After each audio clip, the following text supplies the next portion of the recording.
How to view your Facebook profile as someone else. Hello everyone, I am Bishaka and welcome to our channel. Now let's get right into the tutorial. First things first, go ahead and open the Facebook application on your device, and now if you want to see how other individuals view your profile, then tap on your profile icon at the bottom right of your screen and then tap on the three dots on the top right.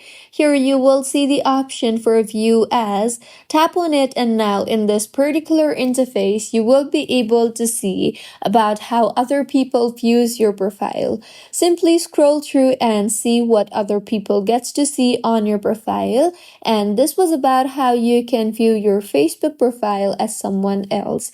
You can simply tap on the cross icon on the top left in order to quit the view as interface. So this was about how you can view your Facebook profile as someone else. If you find this tutorial helpful, please like the video and do comment if you have any queries.